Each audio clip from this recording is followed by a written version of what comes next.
Muy buenas noches a todos los presentes. Queremos darle la bienvenida desde la Universidad de Investigación e Innovación de México, UICS. Soy el ingeniero Jorge Castrillón, director de Marketing Educativo y Expansión Internacional y director de la red Alumni Futuro. Y el moderador de este evento, que es parte del primer ciclo de conferencias internacionales UICS 2023. Antes de comenzar, una breve reseña de mi persona.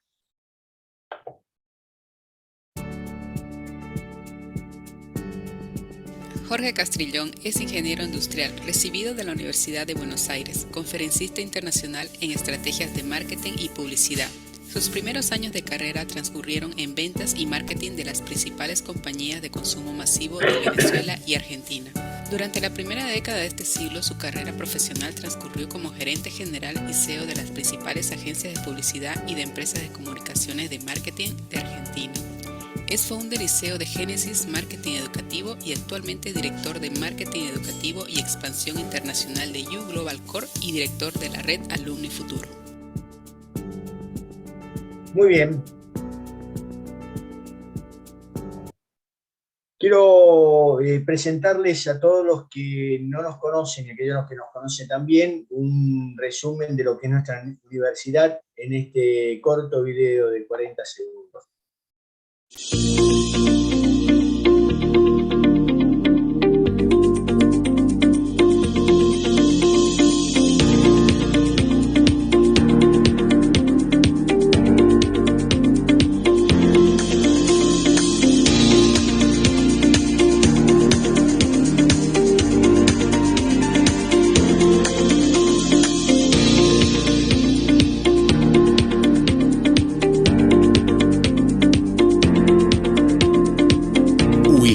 Universidad de Investigación e Innovación de México, UICS, la Universidad del Futuro.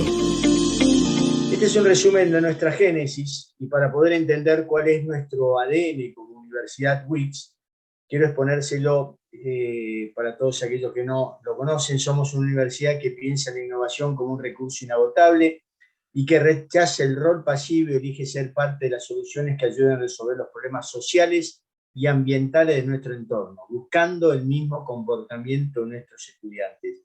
Nuestra palabra clave en todo esto es la innovación. Y, manifestamos que desconocemos el futuro, pero sabemos la importancia que tiene y tendrá las habilidades emergentes como la creatividad, el pensamiento crítico, la gestión de lo impredecible y las habilidades no cognitivas para desarrollar cualquier trabajo, y eso es en lo que nos centramos. Entendemos que el futuro es incierto y necesitamos prepararnos para cualquier tipo de profesión. Por eso decimos que en WIC somos una puerta al futuro. Nuestros programas académicos, 4 doctorados y 2 maestrías: el doctorado en Educación e Innovación, el doctorado en Dirección de Proyectos, el doctorado en Economía y Finanzas, el doctorado en Administración de Empresas, la maestría en Educación y Tecnología Digital y la maestría en Gerencia Hospitalaria. Para todos aquellos que vienen por primera vez, está lo que es nuestra red Alumni Futuro, este es nuestro plan de trabajo, nuestro programa de distintas actividades. Entre ellas está este ciclo de conferencia WIC, tenemos masterclass, que son conversatorios, pensadores del futuro, que es un ciclo donde invitamos a futurólogos, y distintas actividades donde en algunas de ellas incluimos a la familia, como en los actos de bienvenida, porque para nosotros la familia es muy importante y entendemos que ellos también son parte de esta red alumni. Todos los que de alguna manera pertenecen a la red alumni, si ustedes son alumnos de nuestra universidad, pertenecen a la red alumni, le hemos enviado en algún momento el certificado de membresía. Todos aquellos que no lo han recibido por algún motivo de, tema de dato malo, por favor comunicarse con la licenciada Jimena Molina, coordinadora de Alumni Futuro Bayou Global, a este teléfono o bien por mail a esta dirección de mail. Así que bien, ahora por último quiero mostrarle un video de un testimonio de una de nuestras alumnas que prácticamente ingresó en la gestión de este año 2023. Perdón.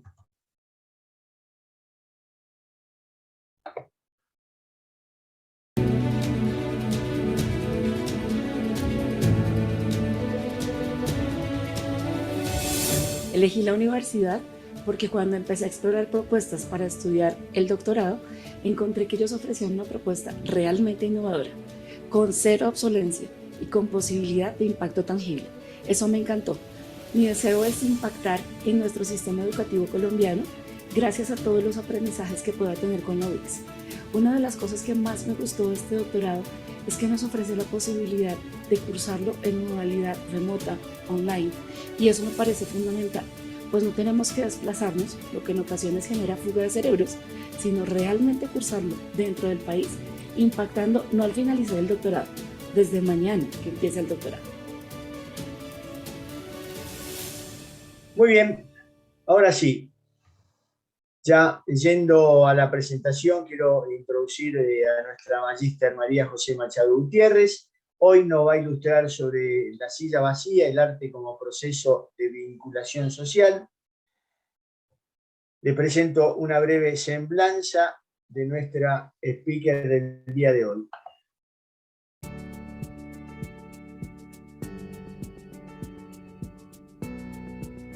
Magíster María José Machado Gutiérrez. Cursa actualmente el doctorado en Educación en la Universidad de Investigación e Innovación de México, UICS, máster en Teoría y Filosofía del Arte, licenciada en Artes con mención en Artes Aplicadas, gestora y productora cultural independiente desde el 2005, docente y directora de posgrado en la Facultad de Artes de la Universidad de Cuenca, propietaria de Q Gallery, Galería de Artes Aplicadas y Diseño de Autor, cofundadora de Salida de Emergencia, Terminal Creativa, docente universitaria en la Facultad de Artes de la Universidad de Cuenca. Fue designada en el 2019 como Artista del Año por la Bienal de Cuenca, ganadora del programa de becas y comisiones en el 2019 de CIFO Art y segundo premio en la Bienal de Valcheta en Argentina 2022. Bien. Para todos aquellos que desean hacer algún tipo de pregunta, está abierto ya el chat para que ustedes puedan escribir alguna bienvenida, pero es importante que si tienen alguna pregunta para hacerle a la magíster, la hagan por el chat. Así que bienvenida María José, un gusto tenerte con nosotros, te agradecemos mucho tu presencia y tu ponencia en este evento. Así que dejo de compartir para que puedas... Buenas noches, buenas tardes, buenos días, no sé, depende de los lugares del mundo en donde nos compartan hoy con su presencia, también a las personas que pueden ver esto en grabación. Bueno, como ya se indicó, soy José Machado. Voy a iniciar un poco mi tiempo, porque sé que hay más o menos un tema de 40 minutos. Bueno, ¿qué hago yo aquí? Estoy estudiando en este momento el máster en Educación e Innovación. Como práctica artística, en realidad yo me desarrollo desde lo que se conoce como la abstracción y el performance. Yo estudié arte y mi práctica artística tiene que ver con un arte que ha asumido que cumple una función política. Es decir, mi práctica artística intenta gestar reflexión y pensamiento crítico alrededor, por sobre todo, de problemáticas sociales. Obviamente esta obra posterior a las prácticas de acción en espacio público termina generando circuitos en espacios museísticos como en espacios expositivos. A continuación yo les voy a presentar una obra que tiene que ver mucho con la decisión de haber estudiado este doctorado. Para mí esta obra marcó un antes y un después en un proceso de reflexión y un proceso social. Esta obra y esta charla se llama La Silla Vacía. Es un proyecto que debo aclarar que fue una encomienda, un producto artístico para el Banco Interamericano de Desarrollo, y fui convocada para un evento, una cumbre internacional que se llamaba ¿Cómo sanar un mundo herido? El poder del arte como motor de transformación social en la era postpandémica. Este evento, un poco para contextualizar, fue realizado en el año 2021. Creo que tenemos que ralentizar un poco también, levantar el recuerdo de la memoria.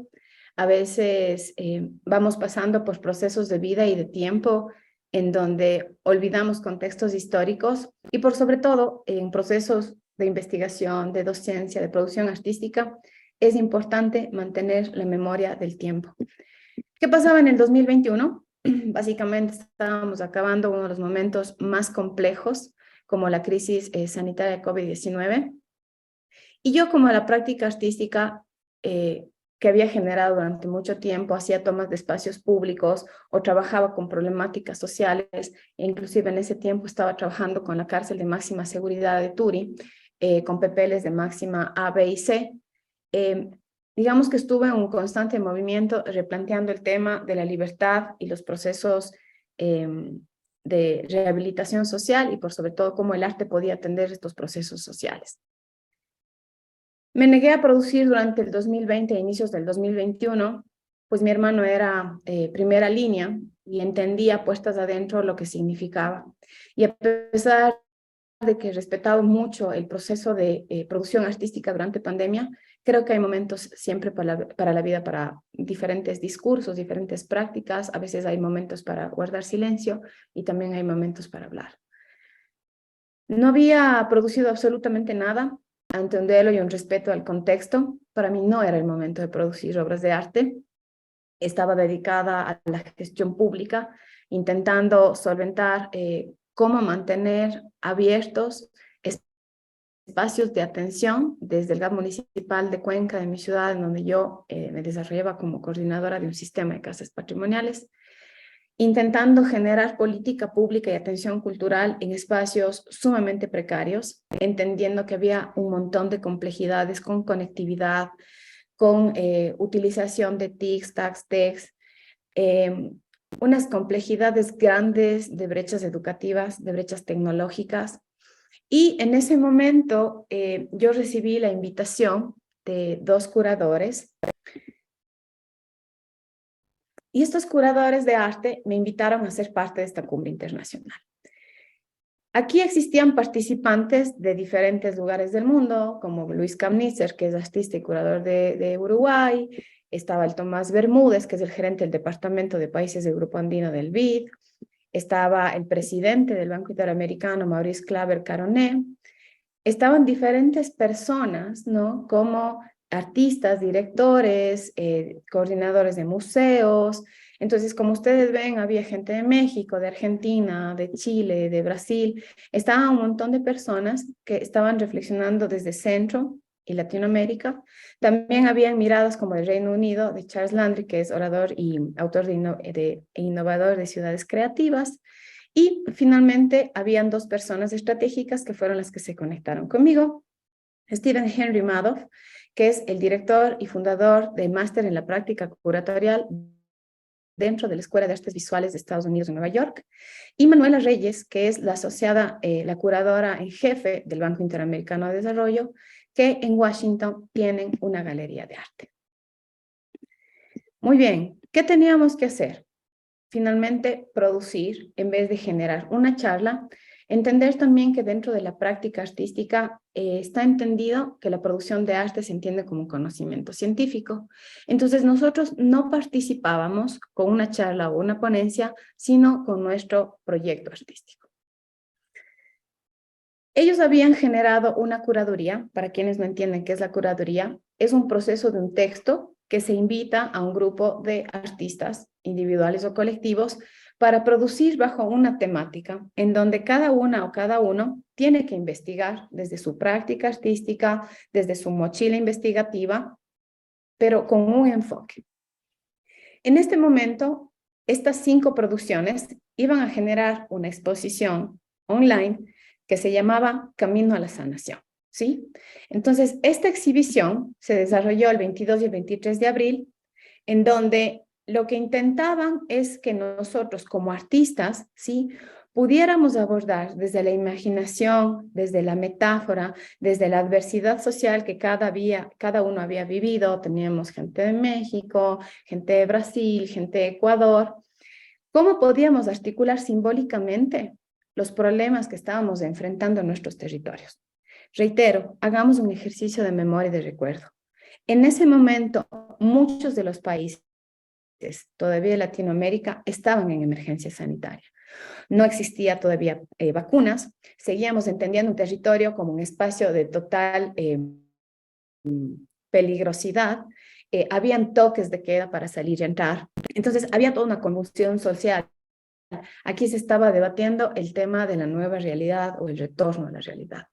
Entonces, yo quiero que esta obra que ustedes puedan, que les voy a compartir, pueda ser admirada, no desde el sentido estético, sino admirada desde el sentido de las personas que hablan ahí, porque creo que hay una cosa que es importante y es mantener la memoria de las problemáticas, pues eso nos va a permitir toma de decisiones, planificar ODS responsables, generar prácticas educativas conscientes y tomas de decisiones que no tengan que ver con una meritocracia.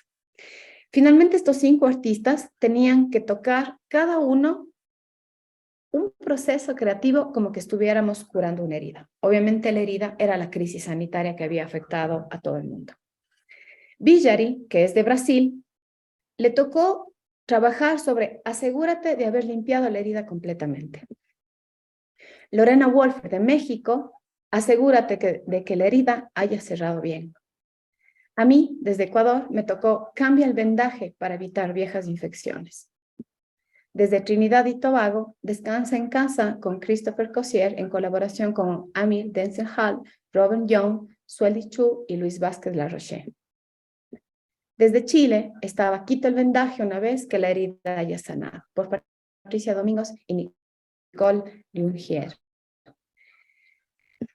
Muy bien. Esto es un poco lo que acontecía. Este es el contexto de esta invitación. Finalmente, aquí hay estas palabras clave, ¿no? Arte, cultura, transformación, post-pandemia, post-COVID, innovación, políticas públicas, creatividad, economía naranja, industrias creativas y culturales. Estas eran las temáticas que se debatían y que, como ven al lado derecho de la pantalla, yo correspondía y tenía que desarrollar el Performance 3. Cambia vendajes para evitar viejas infecciones. Las iniciativas culturales proveen un refugio seguro y esperanzador, junto con nuevas perspectivas, tanto críticas como catárquicas. Tenía esa encomienda, yo estaba encerrada, apenas podía salir algunas horas para hacer compras o, por ejemplo, visitas médicas. Y claro, yo comparto con ustedes la intimidad de mi ventana. Este fue el paisaje con el que yo conviví en encierro total durante la pandemia. Yo vivo junto a una escuela que además era un sistema privado y que quebró y que inclusive tuvo que cerrar, ¿sí?, los servicios a todos las y los estudiantes. Y me preguntaba, ¿y ahora qué hago? Yo normalmente trabajaba con espacio público y en ese momento no tenía espacio público. Recuerden el paisaje del encierro, era totalmente silencioso. Hablando de silencio, hay que reflexionar el tema del sonido, y desde esas reuniones que uno tenía con su familia por Zoom o por videollamadas, un día yo conversé con mi hermano, y él es profesor de música de una escuela, y hablábamos y debatíamos lo complejo que significaba abordar la educación en línea. Además, una educación que era una educación de emergencia y emergente, en donde muchos de los pedagogos, ¿sí?, habían tomado prestadas un montón de TICs y procesos, ¿sí?, autónomos de investigación para poder abordar la educación en línea. Lamentablemente, este análisis tiene que ver con un espacio privilegio, porque finalmente había la posibilidad de entender un análisis de cómo abordar la educación. Cómo un niño aprende a tocar un instrumento, cómo toma un violín, cómo teclea una flauta traversa. En ese momento de vida, yo estaba retornando a la educación superior en artes y estaba saliendo del cargo público de coordinación de política pública cultural de mi ciudad. Entonces, yo estaba como muy cuestionada sobre el tema de las pedagogías, cómo abordar eso dentro de la educación universitaria virtual y también el debate que existía en política pública. Lo que ustedes pueden ver en la parte superior es una fotografía de la mesa del Consejo Cantonal que se daba en este momento, que es del alcalde, en donde se acompaña todas las decisiones, toma de decisiones y debates, reglamentos, ordenanzas, etcétera, con los concejales. Entonces, si ustedes se fijan, aquí hay un ojito y ustedes van a darse cuenta aquí. Esto es algo que a mí me llamó muchísimo la atención mientras yo trabajaba en política pública, y es que había siempre una silla vacía. Esta silla vacía es un espacio en donde las personas pueden acceder desde una solicitud ciudadana para ser parte de los debates que se dan en las mesas cantonales. Pero esta silla, yo veía desde mi ventana siempre algunas ventanas abiertas y lograba ver una escena muy parecida a esta, ¿no?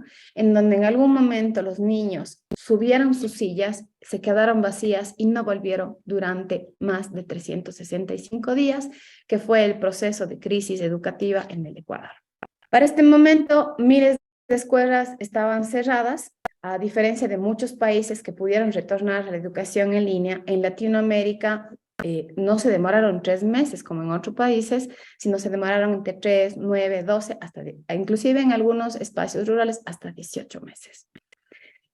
Todas las capturas que tengo aquí son parte de las reflexiones que se sacó del libro, finalmente, del BID, que levantó una memoria de todas las reflexiones que ejecutaron estos líderes políticos y gestores culturales y artistas de Centro y Latinoamérica. Aquí yo me imaginaba este niño y este globo, ¿no? Y me generaba un montón de remolinos de ideas de cómo puedo abordar esta obra y esta invitación internacional. Y voy a leer, ¿no? La divisa del pensamiento cultural institucional e inclusive el pensamiento artístico antiinstitucional ofrece estrategias para la resolución de problemas. El arte siempre está en disidencia, el arte está en revolución social, el arte está en denuncia social. Vivir cerca de esta escuela siempre me produjo ruido, el pito de las clases de deporte, las sirenas de recreo, las niñas y los niños jugando, los eventos de kermés familiares, los eventos deportivos. Pero ese ruido que en algún momento me incomodaba se volvió ensordecedor, porque incomodaba. Y es ahí donde yo me preguntaba, ¿en dónde están los usuarios de ese montón de sillas vacías de esa escuela cerrada? Y ese ruido se movilizó a analizar y a estudiar altas problemáticas del sistema educativo. Y yo decía, ¿en dónde está? En resumen, la investigación, ¿no? Y lo que dice este debate con el BID. Mantener el statu quo era inevitable. La crisis sanitaria reveló otras crisis que han estado largamente en segundo plano. Las ciudades deben estar conectadas interna y externamente para fomentar la accesibilidad, interacción e intercambio. La cultura, las artes y la creatividad cumplen un rol fundamental en promover el empoderamiento de las comunidades, su resistencia, adaptabilidad y apertura de mente. El arte es un vehículo de comunicación inmediata, profunda, simbólica y sintética. Los artistas pueden y deben incomodar a quienes toman decisiones, obligándolos a debatir y a tomar posturas. Es por eso que nos invitaron. Pensemos en un arte que está más allá del museo. Hablábamos de un arte que ejecutaba procesos esperanzadores desde la denuncia. Empecé a generar bocetos, la crisis sanitaria, las sillas, las tomas de decisiones, las sillas de clínicas, las sillas de aulas de clase, las sillas de los trabajos, todas las sillas estaban vacías. Y las pocas personas que tomaban el riesgo de salir eran personas de escasos recursos económicos, de sistemas socioeconómicos bajos. Por ejemplo, los vendedores ambulantes, que son personas que viven el día a día.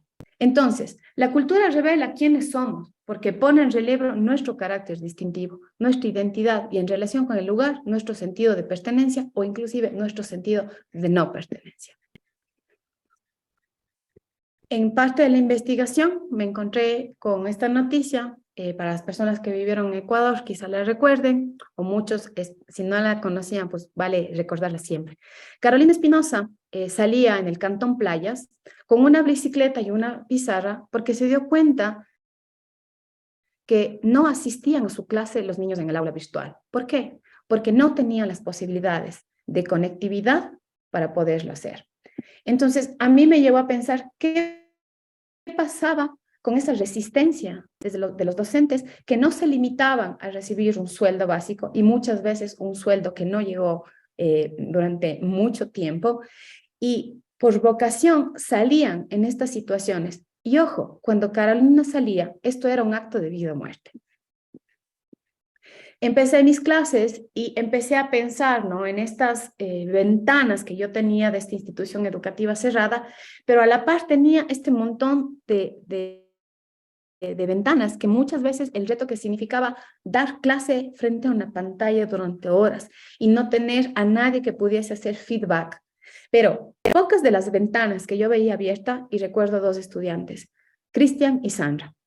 Este globo en la ventana me llevaba a entender qué estamos viendo en la ventana. Y yo veía que Cristian y Sandra, mientras recibían clases, tenían por lo menos a uno o a dos de sus hermanos asistiéndolos a tener clases de escuela o de colegio, mientras ellos realizaban clase en universidad.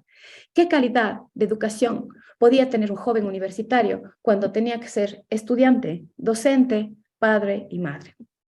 Entonces, el arte como estrategia para entender el presente y construir responsablemente la esperanza que implica el futuro era una medida para atender. Y dentro de este paisaje, cada vez que uno observa, empieza a ver las diferentes carpas de lo que está observando. Ya no solo mira. Y si ustedes ven este ojo que está aquí, indica esta punta de esta montaña. Cuando yo veía, recordé a un barrio periférico con el cual yo trabajé durante algunos años. Aquí empecé a meditar la inequidad de política pública y de atención pública a estos espacios y recordemos aquí, ¿no? La silla vacía, que es algo que les había hablado antes y que no voy a profundizar porque se va a ver en el video. ¿Cómo yo puedo llevar la silla vacía a los territorios? De ese silencio ensordecedor. ¿Cómo podíamos tomar decisiones desde la educación, desde las instituciones, desde la política, si no estábamos entendiendo lo que realmente vivían los territorios?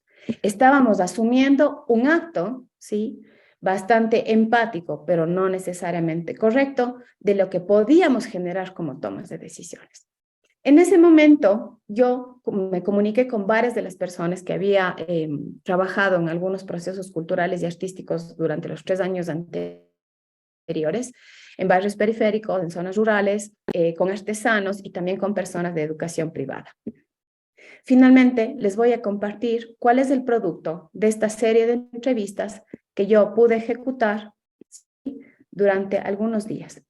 Perdón un momentito, yo quisiera, si es que no se puede oír el audio, que alguien me pueda indicar por mensaje, si es que no, Yo te indico, María José.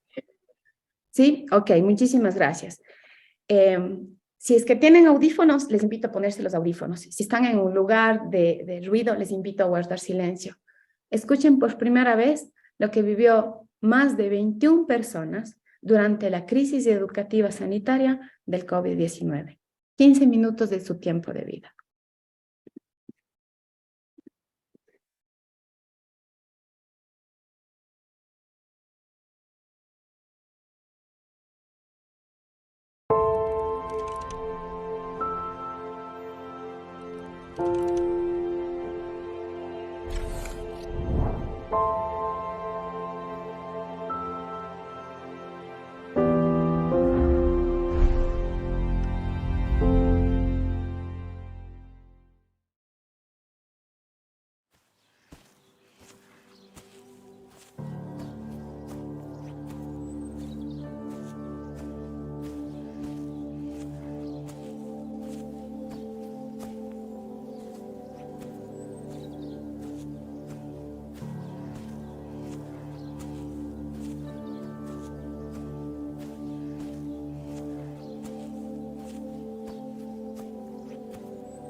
La pandemia fue muy reveladora en muchos sentidos, en temas de salud, en temas de educación, en temas económicos, en temas políticos, mucho más. O sea, de lo mal que están todas las cosas, de dónde se están enfocando las energías y hacia dónde deberían ser enfocadas. Antes yo creía que solo era vacaciones por 2 días y hace ya más de 1 año. Entonces ya no voy a volver a ver a mis profes y a mis compañeros. No me esperaba de que iban a suspender la clase y que se iba a extender tanto tiempo. Pensé que era solo un par de semanas o meses, pero no. Ya vamos 1 año así de sin asistir a clases presenciales.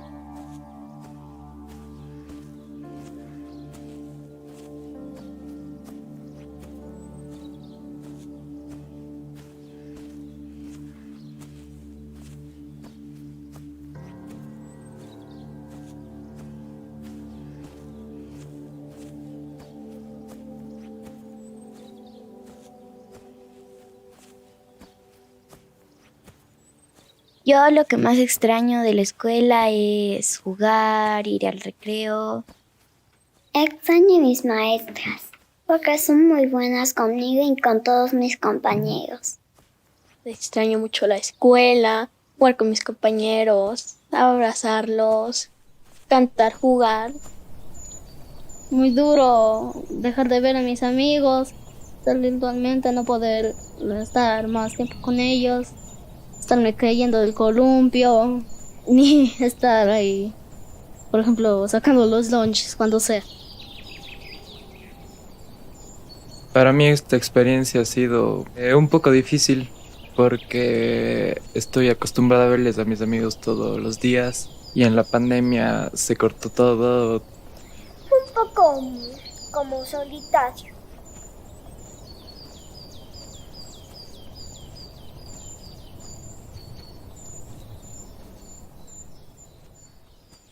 Y están perdiendo los mejores años de su vida, están perdiendo el espacio donde forjas las amistades, donde la amistad realmente es sincera y sin interés, los mejores recuerdos, las mejores amistades y donde desarrollas tu inteligencia emocional. Eso es lo que ellos están perdiendo. Claro, a mí me preocupa full porque al final uno aprende viendo, ¿no? Y haciendo. Y hay cosas que hay que tocar, hay cosas que hay que ver, hay cosas que hay que oler para en verdad tener noción. Hay que pelear también, hay que abrazarse, hay que discutir, Y a través de estos aparatos la cosa se vuelve muy superficial. Uy, me costó mucho. Hacer primero de maestra, de investigadora, trabajar los quehaceres de la casa, correr a entregar mercadería, a sacar el dinero para poder seguir en la lucha. Ha sido muy, muy duro. Hay cosas que yo tampoco entiendo. Entonces me ha tocado aventurarme, digamos, al internet. Yo no sé mucho de computación, me ha tocado muy duro eso. Casa, trabajo, hijas. Antes era, el espacio del trabajo, solo trabajo. Llegaba a la casa, cosas de la casa. En cambio aquí, se me llama mi jefa si es que pasa algo en la cocina, si es que mi bebé también me demanda full. Yo trabajaba en una textilería de lunes a viernes, mis hijos quedaban encargados con mi hermana. Pero con esto del COVID nos mandaron del trabajo. La estabilidad económica también ha disminuido. Mi mamá, ella trabajaba antes, por decir, criando pollos, sembrando verdura. Desde que hubo el COVID, ella dejó de hacer todo eso. Ya solamente sembramos para nosotros, para nuestra comida.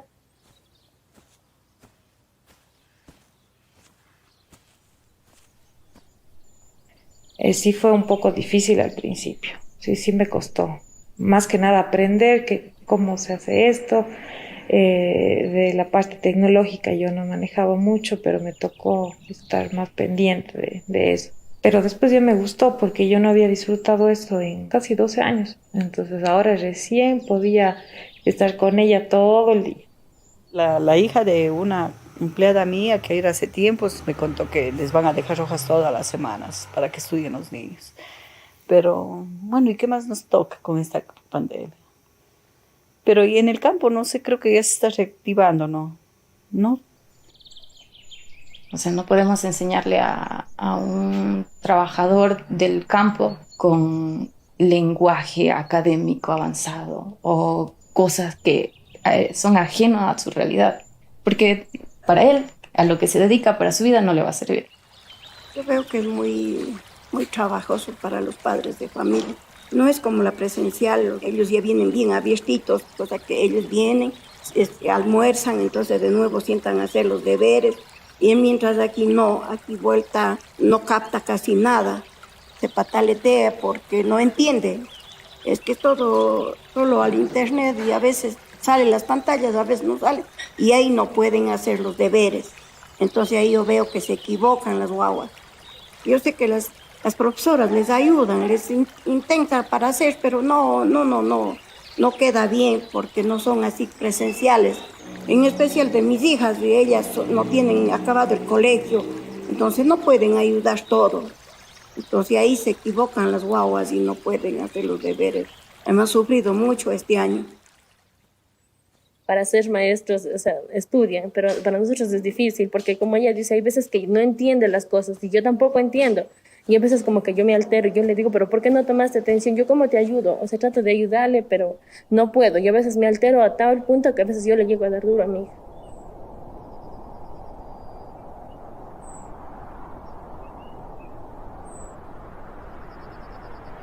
Me ha costado quedarme concentrada porque solo tenía una pared y nada más.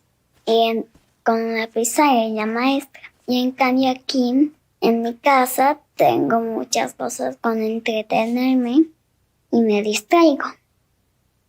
Para mí es como si dijera que no aprendo nada, porque solo paso viendo la pantalla y casi no se aprende porque estás ahí en el celular y cuando estás viendo y estás en otras cosas y no es como estuvieras en la escuela y estás aprendiendo, estás viendo cómo te enseña el profe, sino que ahora en Zoom que solo te van enseñando, te van hablando solo por la cámara y se siente como raro, como si no estuvieras en clase. Era más fácil en la escuela porque ahora yo no entiendo nada. Antes en la escuela explicaban ahí tal cosa que no entiendes, te hacen pasar al pizarrón y la maestra ahí te explica. Ahora uno no entiende, el Zoom está fallando, el internet te saca de las clases. Que a veces el internet se iba y si te perdías un minuto de clases ya no entendías nada. O sea, estás solo en el móvil, ahí con problemas de conexión, con un audio horrible. Estudiar virtual este año ha sido muy complicado, sobre todo muy estresante porque se ha vuelto un estudio de 24 horas, 7 días a la semana y ya no con un horario fijo como era antes. Entonces sí es el doble de trabajo, el doble de estrés y a la final no se aprende tanto. Mi hermana tiene 10 años. Ella tiene clases en la mañana y de ahí toda la tarde pasa haciendo deberes. Entonces ella a veces termina de hacer tareas a las 10 de la noche. No pasé a los deberes, no atendía, me estresaba y pasaba con dolores de cabeza. Como que lo que necesitábamos más era como que hablar de lo que nos pasaba, pero solo nos mandaban deberes y nos daban materia, ya no había la misma interacción que había en clase y no se aprende nada. Los profesores no tienen buenos métodos para enseñanza virtual y se dedican a pasar diapositivas o a leer PDFs y no buscan una manera más interactiva con los estudiantes para que podamos aprender.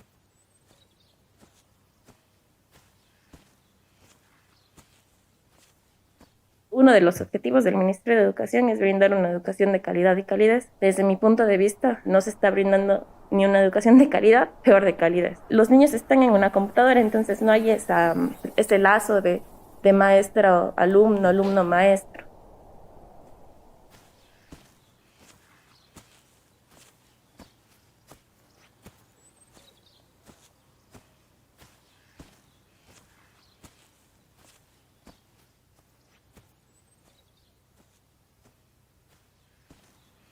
Escuela siempre ha tenido esta organización cuadrada desde el edificio, en donde estandarizar a la gente y mantener el control e impedirles ver un poco más allá. Se pasó a normalizar una cosa totalmente conductista de nuevo. Ahora los chicos no pueden apagar la cámara, no pueden pestañear, no pueden irse al baño. Es una cuestión disciplinaria horrible. Para mí las escuelas son panópticos dispensadores de educación. Entonces la escuela es un aparato que ha servido para estandarizar a la gente y para mantenerla bajo control. Muy pocas escuelas han apostado por campus más verdes, por campus con otro tipo de espacios, con otro tipo de concepción. Lo que hay que hacer es cambiar toda la metodología de educación para que la gente piense diferente.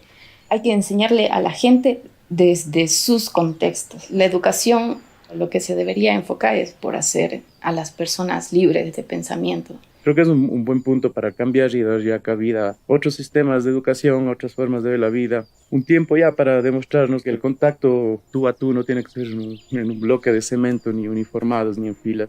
Todas estas crisis globales yo creo que son para desquebrajar el sistema grande. Espero al menos eso.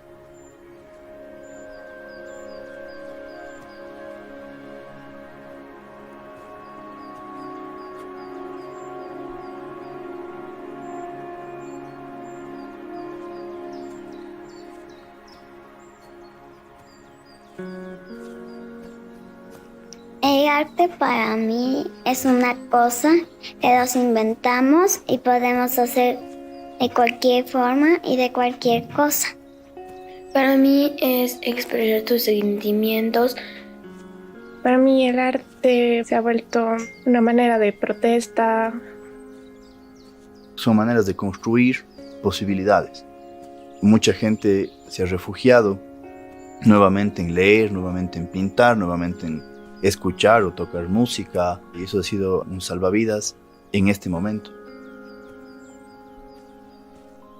El arte tal vez pueda cambiar el mundo, pero hay muchas personas que piensan que no y tenemos que todos estar como más o menos de acuerdo para poder cambiar algo.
Tenés el micrófono apagado. Ok, perdón, gracias. Finalmente esta es la obra que hicimos. El arte no resuelve nada, pero evidencia cosas por resolver y es capaz de dar inicio a procesos que provienen desde la gente misma, y eso es importante. Habíamos desarrollado un proceso comunitario. Mientras desarrollábamos esta acción, levantamos más de 6 horas de audio. Lo que ustedes ven en este momento es un resumen ejecutivo o un diseño de paisaje sonoro en donde a todas las personas se les realizó las mismas preguntas. Esta obra, ¿sí?, a más de estar en la plataforma del canal del banco, también se levantó, ¿sí?, en una exposición física en la galería del banco, que está ubicada en la ciudad de Washington, y a su vez, perdón, voy a cerrar esto, y a su vez también había la forma de acceder a la plataforma virtual. Bueno, tengo un problema de carga. ¿Qué era lo importante? Que aquí estábamos los 5 proyectos artísticos y las personas podían acceder a este espacio expositivo virtual, inclusive desde casa. Entonces, podíamos mirar cómo el mundo estaba sanando, digamos, no desde una mirada real de sanación, sino desde propuestas disidentes, de propuestas de reflexión. Entonces, ustedes pueden acceder en línea, está cargando, a la galería virtual de cómo existía. Entonces, esta galería se montó en Washington y cada una de las posibilidades, ¿sí? Tenía cómo mirar la obra. En el montaje, yo lo que pedí es que existiera una pizarra en donde los usuarios y los visitantes de la galería podían responder a una de las preguntas. ¿Cómo el arte, sí, puede ayudar en el momento post-pandémico? Había un sector de audiovisuales y de video. Finalmente, también la ubicación de la galería tenía como unas sillas vacías para que las personas se pudiesen sentar. Entonces, si ustedes quieren, pueden hacer el recorrido virtual, que también está disponible online. Necesitamos escuchar a los creativos de nuestra región, dar voz a las culturas, a las artes en esta recuperación tras el trauma histórico que ha azotado nuestra región y el mundo. Estos son fragmentos de la cumbre. Entonces, hablamos de que el diseño, la política pública y el papel soporta todo, pero el diálogo ha sido necesario y ha sido muy poco evidente en los debates de toma de decisiones. Finalmente, toda esta publicación, ustedes si es que gustan, la pueden descargar, ¿sí? Está en una versión en español y en inglés, que se llama Cómo sanar un mundo herido, ¿sí? Y que ustedes pueden cargarla dentro de la página del BID. Pueden googlear simplemente esto y pueden hacer una descarga por si es que quieren revisar los debates. Asimismo, como en YouTube, ustedes pueden mirar las grabaciones completas de los 3 días de debate. Esta obra no se quedó ahí, quise que no se estancara, digamos, en este evento, y lo que hice fue aceptar una invitación dentro de la Feria Chaco, que es una feria de arte contemporáneo en Chile, y Neto, que es uno de los curadores chilenos, me propuso llevar la silla vacía y una parte de la exposición estuvo dentro del Centro Cultural Gabriela Mistral, que está en el centro de Santiago de Chile, pero lo que yo le decía y que hablábamos con él era la necesidad de socializar esta mirada, estos audios, que no queríamos estetizar una problemática social y encasillarla dentro de un museo, sino que necesitábamos que estas voces que vivieron estas problemáticas, que la gente escuchara a estas personas que jamás nadie les iba a escuchar, salieran al espacio público. Entonces, como parte de este proceso expositivo, la organización alquiló estos carros de publicidad y logramos llevar a diferentes espacios que no tienen centros culturales, que no tienen museos en Santiago y que da cuenta justamente a esa desatención de la cultura, del arte. Y eso hace que los espacios no tengan la cantidad de espacios de reflexión para el tema de pensamiento autónomo, de metacognición. Entonces, la invitación se llama El arte no tiene límites. Estuvimos algunos de los artistas de Latinoamérica y pudimos circular nuestro video en algunos días. Si las artes pueden ayudar a sanar el mundo, pues bienvenido, ¿no? Las personas podían debatir y también esto levantaba un segundo debate. El arte, dentro de la mayor cantidad de sistemas constitucionales de Latinoamérica, está dentro de las constituciones. Y por tanto, la cultura y el arte son derechos constitucionales, así como la educación, y siguen siendo nativos. Eso produce que las personas no debatan, no dialoguen y no cuestionen sobre la escasez de derechos. Aquí tenemos, por ejemplo, personas en un par de fotografías y vuelvo a reiterar parte de los diálogos que se dio en la cumbre. En resumen, es necesario valorar a los artistas, dándoles un rol relevante en la planificación de respuestas ante situaciones apremiantes para mejorar el potencial de los gobiernos en materia de prevención y reparación. El arte es un medio de sensibilización, transformación, conocimiento y comprensión del entorno. Los artistas son agentes de cambio y que pueden influir positivamente en la recuperación de nuestra sociedad y de nuestra economía. Y el arte refugia e invita a la reflexión sobre el presente y el pasado, tomando distancia y adoptando perspectivas valiosas. Acá tenemos gente que está en los mercados de Chile y otros puntos más que están en la página 96, que resumen un montón de intervenciones y debates de esos 3 días. No se debe idealizar el papel de los artistas en una crisis ni confundir su rol en socorrista de la emergencia.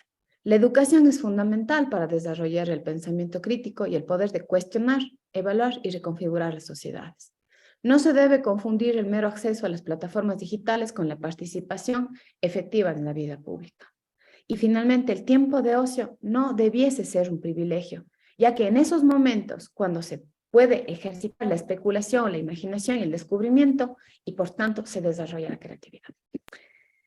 Este diálogo se llevó, esta obra se llevó al diálogo del canal que se llama Voces en Acción, cómo potenciar el arte como motor del desarrollo. Si es que ustedes desean, pueden ingresar a este canal a mirar un diálogo que se desarrolló in situ en la Galería de Washington con Eric Parrado, que es el economista en jefe y gerente general del Departamento de Investigación del Banco Interamericano de Desarrollo, en donde nos sentamos a debatir cómo la economía y cómo el arte podrían generar un proceso de planificación para poder enfrentar los cambios que venían en la educación a nivel de Latinoamérica, como la deserción escolar, la brecha educativa y muchos procesos, digamos, socioeconómicos políticos, como por ejemplo Ecuador, que vive la violencia. Si ustedes se dan cuenta, los lugares con mayor cantidad de violencia coinciden con la mayor cantidad de deserción escolar y de no retorno escolar, como Esmeraldas.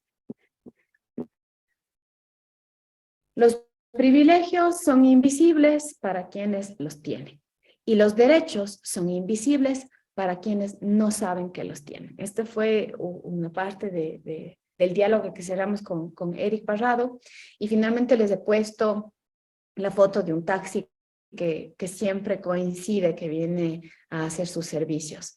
Y cuando yo cierro la puerta de este taxi, tiene un sello que dice cierre con amor. Así que, por tanto, cierro con amor esta conferencia, esta charla, este compartir con ustedes de un proceso creativo que ha llevado, digamos, ya en este momento 2 años de circulación en Latinoamérica y les agradezco por su atención y también quedo presta, pues, si es que queremos debatir. Finalmente, comentarles que para mí esta obra marcó un giro en mi vida. Yo estaba buscando un doctorado y a pesar de que quería buscar un doctorado en práctica artística, decidí evocar mi vida a un doctorado en educación porque esta obra me demostró que la educación puede cambiar el mundo. Muchísimas gracias. Muchas gracias, excelente María José, realmente muy emotiva tu conferencia y de gran impacto, realmente, por lo menos a mí me provocó eso. Así que voy a hacer algunas preguntas que tengo acá, ya tengo una.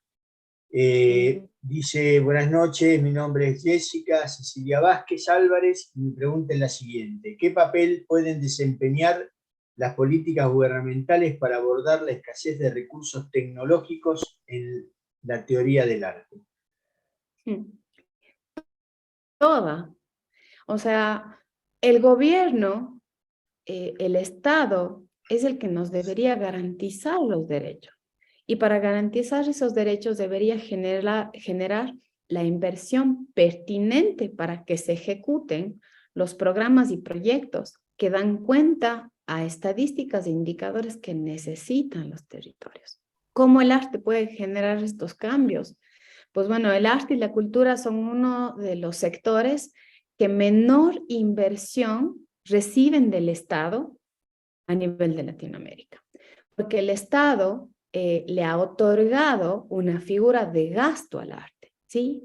No ha pensado en que el arte asiste en atender la educación mental y afectiva de los pueblos. ¿no? Se piensa que el arte además es esta figura del concierto, de la pintura, de la obra, y no hay tal. Ese es el motivo. El arte como tal es comunicación. Y si entendemos la comunicación, es neuroeducación. Básicamente, el arte lo que ha hecho es de construir y reeducar y evidenciar un montón de procesos sociales. Entonces, hay un tema, el arte ayuda a veces a replantear el aprendizaje versus la edad, ayuda a responder a brechas de aprendizaje, ayuda a la metacognición, ¿sí? Entonces, yo creo que también hay algo que entender, y a veces las personas no entienden, que el arte es ciencia. Finalmente, históricamente, el arte siempre estuvo con la ciencia, ¿sí? Y fue con el pasar del tiempo, con los procesos de educación superior e innovación, que las artes salieron con un proceso de estetización, de folclorización de lo que significa el discurso artístico. Pero hay algo sumamente valioso que el Estado no entiende, o si es que lo entiende es justamente por eso que no quiere invertir en el arte. Y es que el arte genera economía de la confianza. Francisco Mora, que es un médico que se dedica a la neurociencia, habla de la neuroeducación. Y él dice que somos mamíferos, ¿no? Y que los acontecimientos y lo que está alrededor nuestro genera procesos, ¿no? Como que tú te escondas, como que tú huyas, como que tú te asustes, como que generes confianza, tal cual como los mamíferos. Entonces, el arte logra reactivar, ¿sí? Neuroeducación y comprensión que no generan otro tipo de lenguajes. ¿Por qué una canción te evoca llorar? ¿Por qué una película te genera felicidad? Porque algo te evoca una sensibilidad distinta a lo que te produce el cotidiano. El arte es ciencia. Entonces, eso también hay que entender, ¿no? La inteligencia emocional, eso es algo que desarrolla el arte. Y por eso es algo que necesitan los entornos. Perfecto. Una última pregunta es, ¿cómo considerás que la educación en artes aporta al desarrollo de las personas? Justamente lo que había conversado un poco antes, ¿no? ¿Por qué nos ayuda a las personas? Porque nos ayuda a seguir siendo seres sensibles, porque no nos adormece la creatividad, porque nos permite ser resilientes. Cuando yo entro, por ejemplo, a la cárcel de Turi, una de las cosas que ellos evidencian más es la posibilidad de rehumanizarse desde el arte, de volver a sentir esa esencia, ¿no? Del ser humano, reactivar sensorialmente un montón de cosas que el capitalismo, ¿sí? Que el mundo tan avasallador nos ha dormido. Hemos olvidado que tenemos ojos para observar, hemos olvidado que tenemos oídos para escuchar, hemos olvidado que tenemos un gusto y un tacto para habitar el mundo, y entender que somos seres, que simplemente estamos contenidos en un cuerpo y que tenemos que habitar, como dice la educación, con un deber ser por el mundo, ¿no? Y que ese es el principio básico de una educación consciente. Lamentablemente el arte no tiene la atención adecuada dentro de los currículums y se ha entendido que el arte es para expertos, que el arte es para un grupo de privilegiados, cuando el arte, yo digo, esto siempre, si la cultura es un derecho, el arte es un deber. Perfecto. Bueno, antes de cerrar esta presentación, voy a, de alguna manera, a compartir con todos ustedes, la pregunta que le hicimos, los próximos eventos que vamos a tener del primer ciclo de conferencia UX 2023 de mayo y junio. La próxima, la magíster Cristina Oliva Puertas, va a hablar sobre la gestión del conocimiento en el sector agropecuario, ahí cambiando un poco de tema, el jueves 25 de mayo, jueves próximo, 18 horas de México, 19 horas de Colombia y Ecuador. Todos nuestros ponencias están a esa hora. Luego sigue el magíster David Alexandre Calderón Arregui, con una validación de una escala de estilo de liderazgo en una institución de educación superior militar, implicaciones para la investigación y la práctica, el jueves 8 de junio del 2023. Y posteriormente el Magíster Ken Marlo Jiménez Villavicencio va a hablarnos sobre internacionalización de las universidades, el caso UNL, Universidad Nacional de Loja, el miércoles 14 de junio 2023.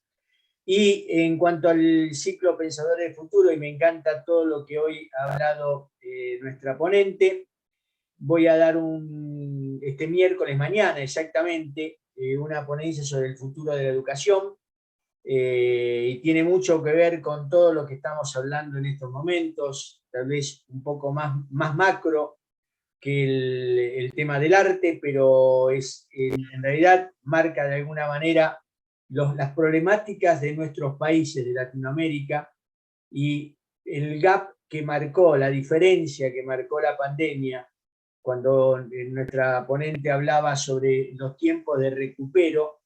Evidentemente ahí marca la diferencia de preparación de nuestros países contra otros países. Y esto tiene que ver, lamentablemente, con los gobiernos, ¿sí? Y con la falta de recursos y la falta de pensamiento estratégico a largo plazo.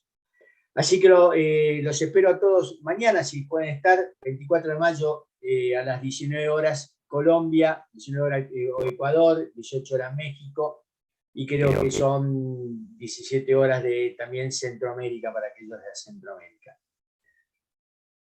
Para todos los que participaron hoy, van a recibir su certificado de participación, ¿sí? Dentro de los 5 días hábiles. Cualquier problema que ustedes tengan con este certificado, de nuevo comunicarse con la licenciada Jimena Molina, la coordinadora de la red de alumni, ahí tienen el teléfono y su dirección de mail.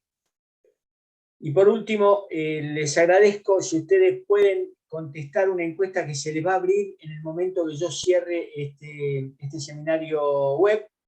Y para nosotros es muy importante conocer qué es lo que ustedes piensan, qué aportes pueden darnos.